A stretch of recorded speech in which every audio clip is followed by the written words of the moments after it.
House change کی طرف یا ان ہاؤس تبدیلی کے حوالے سے فی الحال ابھی وقت نہیں آیا، تو کیا وقت آ پائے گا، نہیں آ پائے گا، اور اس کے ساتھ ساتھ پیپلز پارٹی اور نون لیگ کے کتنے رابطے ہیں، اس کے اوپر بات کریں گے۔ ہمارے ساتھ موجود ہیں پاکستان مسلم لیگ نواز کے سینئر رہنما، رکن قومی اسمبلی، سابق وزیر داخلہ، اور اس کے ساتھ ساتھ جو سیکرٹری جنرل بھی اپنی جماعت کے جناب احسن اقبال صاحب۔ السلام علیکم۔ چوہے صاحب، ایک تو پہلے تو یہ بتائیے کہ یہ ریلیف پیکج جو ہے، ظاہر ہے کہ اب الیکشن آگے آنے والے ہیں، تو حکومت کا یہ ریلیف پیکج آپ اپریشیٹ کریں گے کہ اچھا پیکج عوام کو انہوں نے بہرحال 2 کروڑ لوگوں کو پہنچایا ہے؟ دیکھیے، میں سمجھتا ہوں کہ اگر تقریروں سے پیٹ بھرا جا سکتا تو عمران خان صاحب نے جتنی تقاریر فرمائی ہیں، آج قوم خوشحالی کی بلندیوں کو چھو رہی ہوتی۔ آپ کو شاید یاد ہوگا کہ اسی طرح کا 1200 ارب روپے کا ایک کرونا کا ریلیف پیکج دیا گیا تھا، اور اس موقع پہ بھی کہا گیا تھا کہ ہم پاکستان کے غریبوں کو اور پاکستان کے جو مظلوم طبقے ہیں انہیں اکیلا نہیں چھوڑیں گے، ان کا سہارا بنیں گے۔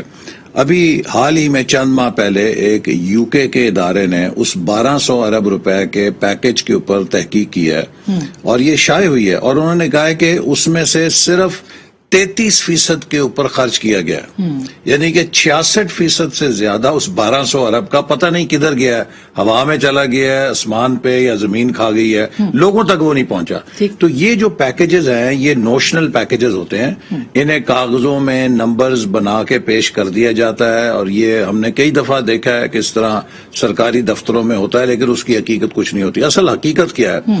حقیقت یہ ہے کہ آج پاکستان دنیا کے اندر چوتھا مہنگا ترین ملک ہے۔ ابھی اکانومسٹ نے ایک سروے جاری کیا اور اس نے کہا کہ دنیا کے اندر پاکستان از دا 4th ہائیسٹ انفلیشن کے ساتھ ملک ہے، کہ جس میں چوتھی سب سے زیادہ مہنگائی ہے۔ اب یہ کس طرح وزیر اعظم آج وزیر اعظم کہہ رہے ہیں نا کہ 2 خاندان اپنے پیسے واپس لے آئے ہیں، تو یہ رقم کے آنے سے کافی مسائل جو ہے وہ حل ہو جائیں گے۔ ظاہر ہے ان کا اشارہ 2 پولیٹیکل فیملیز کی طرف ہے۔ وزیر اعظم صاحب سے یہ سوال کرنا چاہتا ہوں کہ جن سے وہ پیسے لینا چاہ رہے ہیں اور جن کو وہ ذمہ داری دینا چاہ رہے ہیں، دیکھیے جب ہمیں یہ چور اور ڈاکو کہتے ہیں، وہ کیسے چور اور ڈاکو تھے کہ 5 سال ان کی حکومت میں غریب کو 54 روپے چینی ملتی رہی، 5 سال ان کی حکومت میں 37 روپے کلو آٹا ملتا رہا، 5 سال ان کی حکومت میں 150-60 روپے کھانا پکانے کا تیل ملتا رہا، 5 سال ان کی حکومت میں ایک کسان کو 2400 روپے کی ڈی اے پی کی کھاد ملتی رہی۔ اور یہ کیسے ایماندار ہے؟ یہ کیسے نہیں، جب تیل کی قیمت اتنی تھی جتنی آج ہے تو ہم 90 روپے لیٹر تیل بیچ رہے تھے لوگوں کو۔ دیکھیے آج یہ جو ایماندار ہیں، یہ جو حاجی ہیں، یہ جو تہجد گزار ہیں، یہ جنہوں نے دیانت اور امانت کے سرٹیفکیٹ لیے ہوئے ہیں، یہ کون سی دیانت ہے کہ غریب آدمی کے لیے روٹی اس کی پہنچ سے باہر ہو جائے، آٹا 75-80 روپے کلو، آپ کی چینی ابھی میں آیا ہوں 125 روپے، ابھی دکاندار اسلام آباد چلے جائیں، آپ یہ آپارا میں چلے جائیں، وہ کہتے ہیں جی کہ منڈی سے ہمیں 115 روپے مل رہی ہے اور ہمیں انہوں نے دباؤ ڈالا ہوا ہے کہ 100 روپے پہ 90 روپے پہ بیچو، ہم کیسے بیچیں؟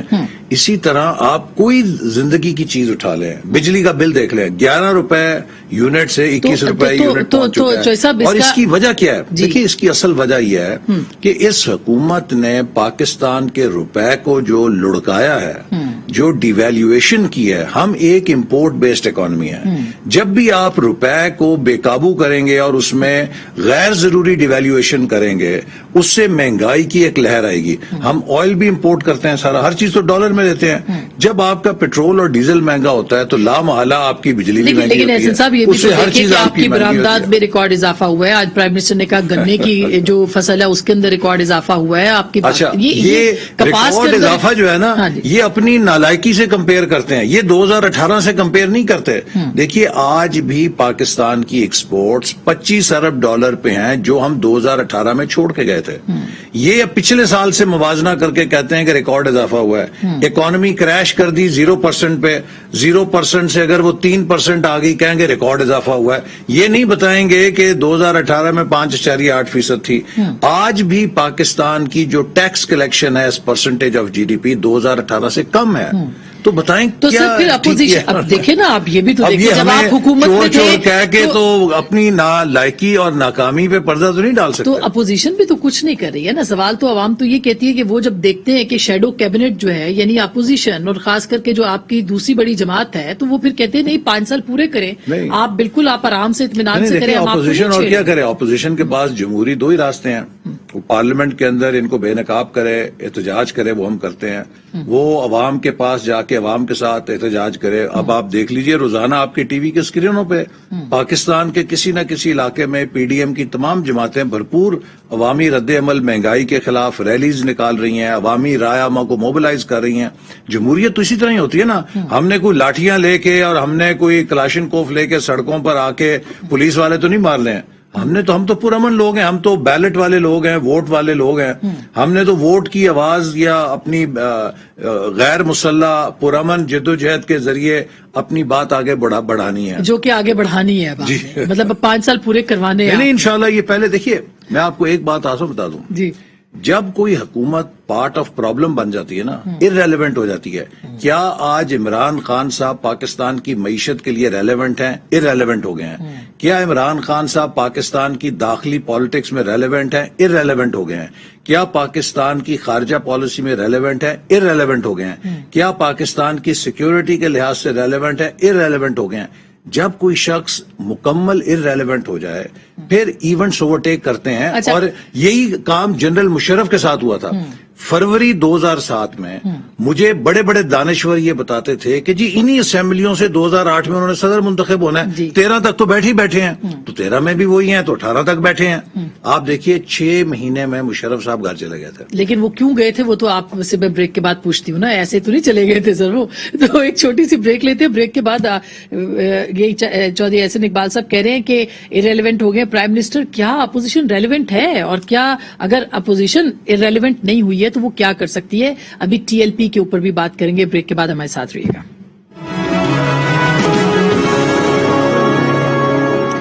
ویلکم بیک ناظرین. ایک دفعہ پھر آپ کو خوش آمدید کہتے ہیں. ہمارے ساتھ جناب احسن اقبال صاحب موجود ہیں. ان سے ہم پوچھ رہے ہیں کہ اپوزیشن کا لائے عمل کیا ہے. صاحب تنقید کرنا تو بہت آسان کام ہے، اپوزیشن کے لیے تو بہت ہی آسان کام ہے، لیکن بات تو تب ہے کہ آپ ایک آلٹرنیٹ کے طور پہ سامنے آئے. کیا اپوزیشن اس وقت آلٹرنیٹ کے طور پہ سامنے آئی ہے؟ آپ نے کہا کہ کیا اپوزیشن ریلیونٹ ہے. میں آپ کو بڑے اللہ تعالیٰ کے آگے ہیوملٹی سے کہتا ہوں، آج پاکستان میں صرف ایک ہی جماعت ریلیونٹ ہے، اس کا نام مسلم لیگ نون ہے. دیکھیے آپ پچھلے 25 سال کی پوری تاریخ اٹھا لیں، اور 25 سال میں پاکستان میں اگر آپ کو کوئی ترقی کی علامت نظر آئے گی، اگر آپ کو کوئی پالیسی فریم ورک نظر آئے گا، چاہے وہ 1991 کی ڈی ریگولیشن، لبرلائزیشن، پرائیویٹائزیشن کا فریم ورک ہو، چاہے وہ ٹیلکوز کو اور فائنینشیل سیکٹر کو اوپن کرنے کا ڈائمنشن ہو، چاہے وہ پاکستان میں انفراسٹرکچر بنانے کی ڈائمنشن ہو، چاہے ہیومن ریسورس کی ہو، چاہے انرجی کے پروجیکٹس کی ہو، چاہے سی پیک ہو، آج پاکستان میں کہیں آپ کو اگر ترقی کی علامت نظر آئے گی، اس کے اوپر پی ایم ایل این کا سگنیچر نظر آئے گا. We are the only. Musharraf صاحب رہے 9 سال، مجھے ایک منصوبہ بتائیں کوئی لگا کے. اچھا آپ نے بھی کہا تھا یہ دوسری جماعتیں آئیں، اب یہ پی ٹی آئی چلی گئی، اتنا قرضہ اٹھایا انہوں نے. 3 سالوں میں ہمارے 5 سالوں سے زیادہ قرضہ اٹھا لیا. مجھے بتائیں کہیں ایک اینٹ لگائی ہے؟ یہ سب کا سب نان پروڈکٹیو ڈیٹ ہے جو گلے کا پھندا ہے. دیکھیے ہم نے جو قرضہ لیا نا اس کے عوض منصوبے لگائے، پیداواری منصوبے لگائے جو آپ کی گروتھ پیدا کرتے ہیں. یہ جو منصوبے لگا کے جا رہے ہیں بتائیں کہ اس کا حساب دیں.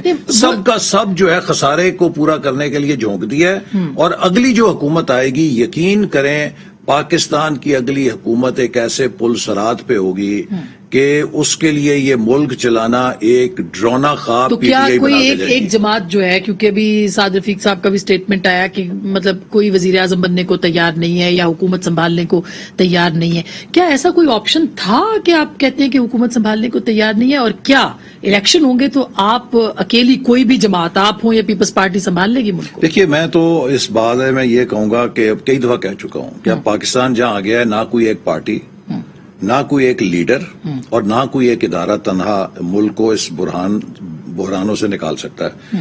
ہاں، اور نواز شریف صاحب یہ کہہ چکے ہیں، وہ پی ڈی ایم کے اجلاس میں کہہ چکے ہیں کہ اگر ہمیں 2/3 اکثریت بھی ملے گی تو ہم تمام پی ڈی ایم کی جماعتوں کو اقتدار میں شریک کریں گے یا ان سے اشتراک کریں گے. اگر کوئی جماعت ان میں سے اپوزیشن میں بیٹھنا چاہتی ہے بھلے بیٹھے, لیکن ایک ہمیں کولیبریشن منیمم کامن ایجنڈے پہ کرنا پڑے گا تاکہ اس ملک کو ہم وہ ریفارمز دیں, اس ملک کے سٹرکچر کو ہم از سر نو ترتیب دیں جس سے اکانومی چلے, جس سے عام آدمی کی زندگی میں آسودگی آئے, جس سے آئین کے مطابق یہ ملک چلے, فیڈریشن مضبوط ہو, صوبوں کو شکایات کا ازالہ ہو سکے, انصاف جو ہے لوگوں کو مل سکے. یہ تب ہوگا کام کہ جب ہم سیاست میں استحکام لائیں گے اور جو قومی ادارے ہیں وہ ایک دوسرے سے مخاصمانہ موڈ میں کام نہیں کریں گے, بلکہ میں آپ کو بتا دوں اگر ہماری حکومت ہو نا, میں آپ کو یقین سے مانیے,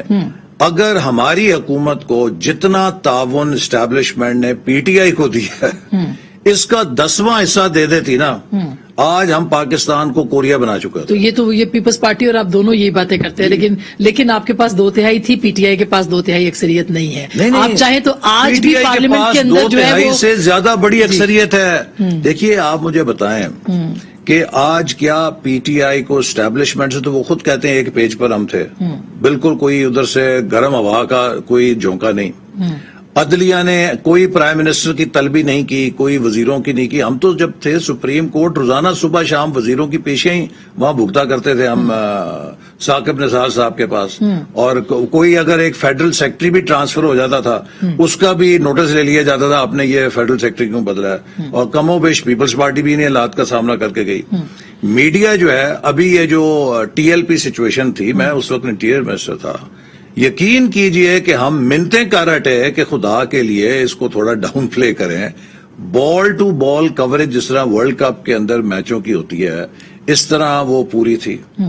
میں نے انٹیریئر منسٹری سے کہا کہ ہم یہ پروفائل کریں, یہ کون لوگ ہیں, 6 کیمرے تھے, ہم نے پروفائل کرنا شروع کیا, 6 کے 6 کیمروں کی جو فائبر آپٹک ہے وہ کٹ گئی 2 گھنٹے بعد. یہ جو فیض آباد دھرنا تھا اس وقت کی بات, تو ہم تو ان حالات کے اندر ہم نے فیس کیا. آپ نے پتا کرایا کہ وہ کس نے کاٹی تھی وہ فائبر لائن؟ یہ کوئی بہت ہی ماہر لوگ تھے جن کے پاس حکومت کے خفیہ نقشے تھے کہ کہاں کہاں وہ ڈکٹس ہیں جہاں سے فائبر آپٹک کاٹی جا سکتی ہے. لیکن اب تو دیکھیے ان کو تو میڈیا بند, کسی نے کور نہیں کیا, یہ بھی تو بالکل صحیح ہے, لیکن اس کے علاوہ کوئی اور ایسا خطرہ نہیں تھا, ان کی ڈسپوزل پہ تھے, چاہے رینجرز لگا دیں چاہے جو مرضی کر دیں. تو ہمارا اور ان کا تو مقابلہ نہیں. اسی طرح میڈیا پہ جو ان حکومت کے خلاف تھوڑی زیادہ بات کرتا ہے اس کو زبان بندی ہو جاتی ہے, وہ بیچارہ پھر یوٹیوب کا چینل چلاتا ہے, ٹیلی ویژن سے آف ایئر ہو جاتا ہے. تو مقصد ہے کہ تو باقاعدہ حکومتی یہ تو 2/3 اکثریت سے زیادہ اکثریت لے کے بیٹھے رہے. وہ صحیح ہے, کیا ڈلیور انہوں نے 3 سالوں میں. ٹی ایل پی بنی کیسے؟ آپ کے دور میں بنی نا, پھر اس کا مطلب ہے تو آپ اس کے اوپر بھی بتائیں کہ وہ کیسے بنی, کیوں بنی, اس کے مقاصد کیا تھے. میں اس میں تو کوئی شبہ نہیں ہے کہ جو ٹی ایل پی ہے اس کا جو ایک 2017-18 میں اسے استعمال کیا, جس میں یہ پی ٹی آئی بھی شامل تھی اور کچھ عناصر تھے جو مسلم لیگ نون کی حکومت کو ڈیسٹیبلائز کرنا چاہتے تھے, اور جو 2018 کے انتخابات میں مسلم لیگ نون کا بریلوی مسلک کے ووٹ میں ڈینٹ ڈالنا چاہتے تھے. اور اس کے لیے بہت کامیابی کے ساتھ ٹی ایل پی نے ہماری 2018 میں 20 سے زیادہ سیٹیں ہروائی ہمیں.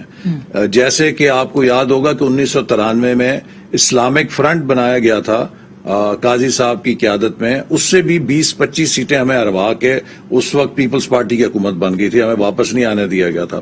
تو یہ تو سارا اس وقت کا معاملہ تھا جو ہوا.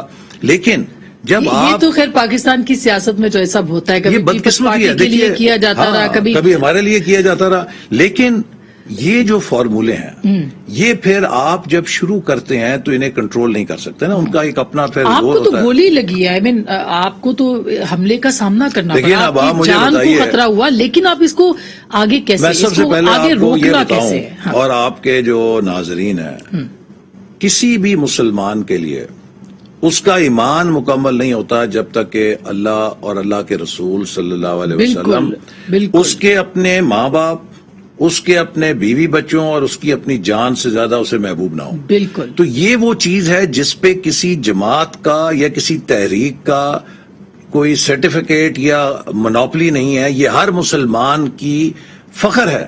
ہر مسلمان اس بات پہ فخر کرتا ہے کہ میں نبی کریم صلی اللہ علیہ وسلم سے عشق کرتا ہوں. بالکل درست بات. ہر مسلمان اس بات پہ فخر کرتا ہے کہ میں اللہ تعالیٰ کا ایک عاجز بندہ ہوں. اب اگر کوئی جماعت یہ کہے کہ یہ ہم سرٹیفائی کریں گے کہ آپ مسلمان ہیں, آپ نبی کریم صلی اللہ علیہ وسلم پہ یہ, اب مجھے گولی لگی. دیکھیے میرے خاندان کا ایک پس منظر ہے, مذہبی پس منظر ہے. میری والدہ یعنی کہ وہ ناموس رسالت کی سپاہی تھیں. میرے والد اللہ کے فضل سے جنت البقیع مدینہ میں دفن ہے. مجھے بھی اللہ تعالیٰ نے موقع دیا, میں 2 سال مدینہ سینئر ایڈوائزر رہا وہاں ان کے پروجیکٹ کے اندر, گورنر مدینہ کے پروجیکٹ میں. میں قیام مدینہ میں کر کے آیا ہوں.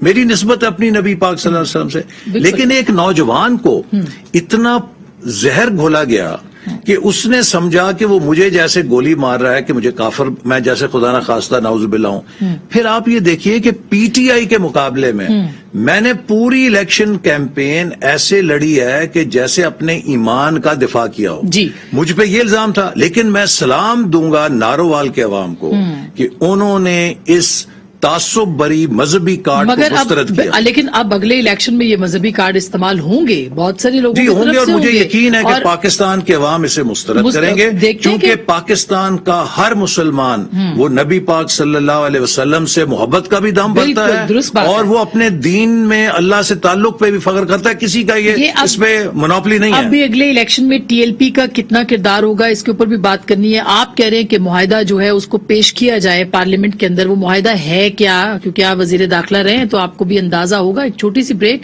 کے بعد ضرور اس پہ بات کریں گے, ہمارے ساتھ رہے گا. ویلکم بیک ناظرین, ایک بار پھر آپ کو خوش آمدید کہتے ہیں. چودھری احسن اقبال صاحب ہمارے ساتھ موجود ہیں. آپ یہ کہہ رہے ہیں کہ ٹی ایل پی کے ساتھ جو معاہدہ ہے اس کو پارلیمنٹ کے اندر پیش کیا جائے. کیا آپ کو لگتا ہے کہ اس کے خفیہ رکھنے کے کچھ مقاصد ہیں؟ مجھے نہیں پتا کیا دیکھیے پاکستان کے کوئی ایٹم بم کا کوئی فارمولا ہے. یہ ایک پبلک ڈاکومنٹ ہے نا, جس کے لیے ہمارے سیکیورٹی کے پولیس کے لوگ بھی شہید ہوئے, اور اس میں عام لوگوں کی جانیں بھی گئیں, اور ٹی ایل پی کے اپنے لوگ بھی وہ کلیم کرتے ہیں کہ اس میں ان کی بھی جانیں گئیں. پاکستانی کوئی بھی ہے, چاہے وہ ٹی ایل پی کا ہے, چاہے وہ پولیس مین ہے, چاہے وہ عام شہری ہے, ہم سب کے لیے وہ محترم ہے.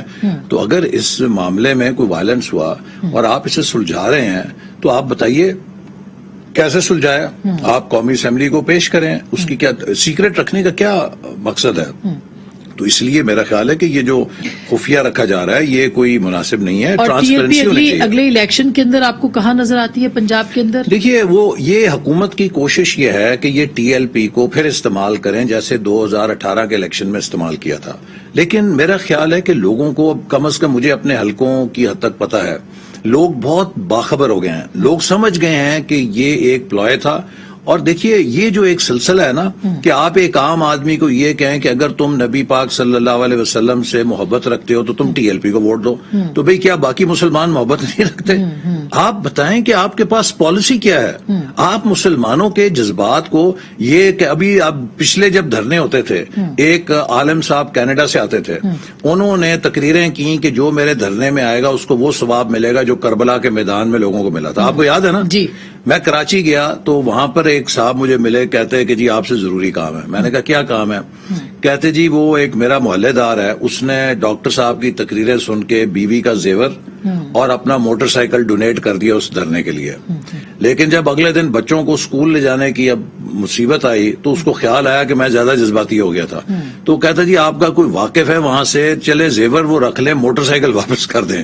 اب آپ دیکھیں کس طرح لوگوں کے مذہبی جذبات کو بھڑکایا جاتا ہے اور استعمال کیا جاتا ہے. سر پاکستان تحریک انصاف بھی مذہبی کارڈ استعمال کر سکتی ہے, اور بالکل کر رہی ہے. اس نے 2018 میں کیا تھا, میرے خلاف کیا تھا. میں نے جیسے آپ کو بھی بتایا کہ پورا الیکشن مذہبی کارڈ کے مقابلے پہ لڑا, اور جو ان کے پی ٹی آئی کے امیدوار تھے وہ ہر جلسے میں ہمیں نعوذ باللہ کافر ثابت کر رہے تھے, اور ہم یہ کہہ رہے تھے. میں آپ کو ایک یعنی کہ اگر ایک واقعہ سنا دوں, دیکھیے ایک غزوے میں, ایک جنگ میں ایک کافر ایک صحابی کی تلوار کے زد میں آئے, تو اس کافر نے جب فوراً کلمہ پڑھ لیا, لا الہ الا اللہ محمد رسول اللہ. لیکن صحابی نے سوچا کہ میری تلوار سے خوف کھا کے یا موت سے ڈر کے پڑا ہے, انہوں نے سر قلم کر دیا.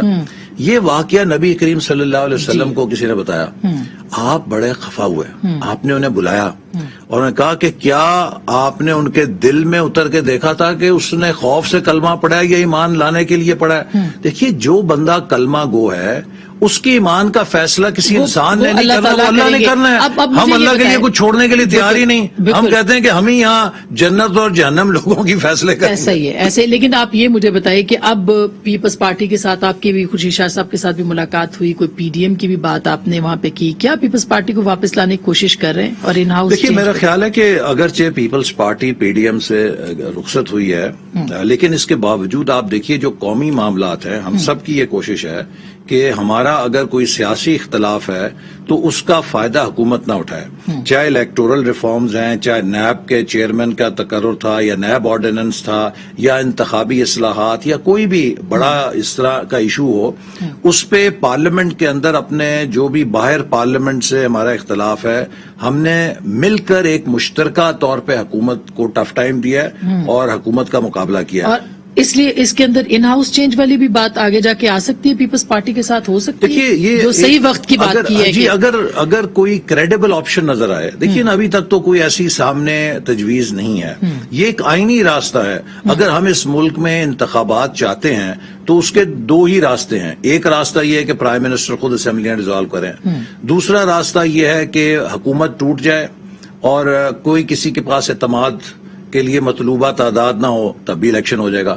ایک پھر آپ تیسرا یہ پیدا کر سکتے ہیں کہ اگر نو کانفیڈنس ہوتا ہے تو جو نیا وزیر اعظم آئے وہ سب کا اتفاق رائے لے کر نئے الیکشن کے لیے ڈیزالو کر دے. یہ خورشید شاہ صاحب نے یہی فارمولا میرے پروگرام میں ابھی پیش کیا کہ ہم یہ چاہتے ہیں کہ تحریک عدم اعتماد کے بعد جو وزیر اعظم آئے وہی الیکشن کرائے. تو اس کا مطلب ہے کہ پیپلز پارٹی اور پی ایم ایل این اس ایک نقطے کے اوپر جو ہے وہ متفق ہو سکتی ہے. دیکھیے یہ ایک آپشن ہے، لیکن جیسے میں نے کہا کہ اس کے ساتھ ساتھ جو ہماری تحریک چل رہی ہے وہ بھی ایک آپشن ہے کہ آپ رائے عامہ کو اس قدر موبلائز کریں کہ خود حکومت اس دباؤ کے آگے گھٹنے ٹیکنے پہ مجبور ہو. آپ کو لگتا ہے کہ وہ مجبور ہو جائے؟ ہو سکتی ہے. دیکھیے جب میں نے آپ کو شروع میں کہا کہ جب کوئی حکومت ارریلیونٹ ہو جائے نا ہر طرح سے، وہ پارٹ آف سولوشن کی بجائے پارٹ آف پرابلم ہو، پھر چھوٹا سا کئی دفعہ ایک ایونٹ ہوتا ہے وہی اس غبارے کو ختم کر دیتا. تو اس کا مطلب تو یہ ہے کہ اپوزیشن اس وقت کسی بھی موقع کی تلاش میں ہے، کیونکہ اسٹیبلشمنٹ اس وقت ایک صفحے پہ نہیں ہے حکومت کے ساتھ. دیکھیے میں سمجھتا ہوں کہ ہم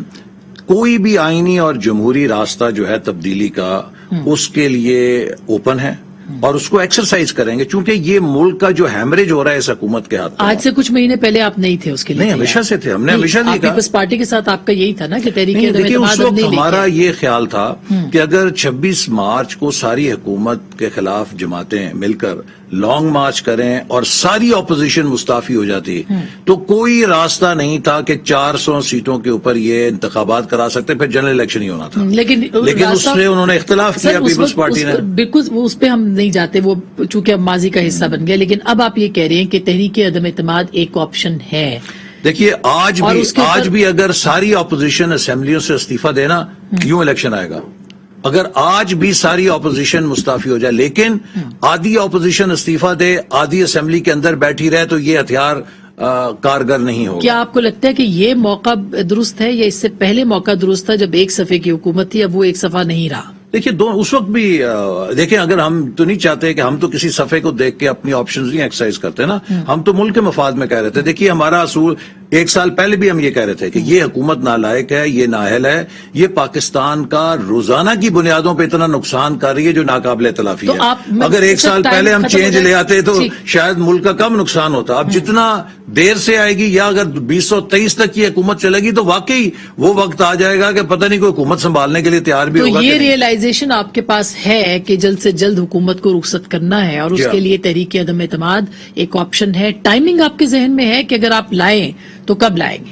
دیکھیے یہ تو ڈیپینڈ ایک بڑی حد تک تحریک عدم اعتماد میں 2 جماعتوں کا بڑا کلیدی کردار ہے، کاف لیگ اور ایم کیو ایم جو حکومت کی حلیف ہیں. اور خاص طور پہ جو ایم کیو ایم ہے اس سے میں ضرور یہ سوال کروں گا کہ بھی آپ مڈل کلاس پارٹی کہتے ہیں نا، جو کراچی کے لوگوں میں اس وقت غریبوں کی جو دکھ ہے مہنگائی کے ہاتھوں آپ کو نظر نہیں آ رہا، آپ کراچی کے نوجوان کو کیا جواب دیتے ہیں اس کی بے روزگاری؟ ہو سکتا ہے وہ کسی اشارے کے منتظر ہو، اشارہ ہو سکتا ہے.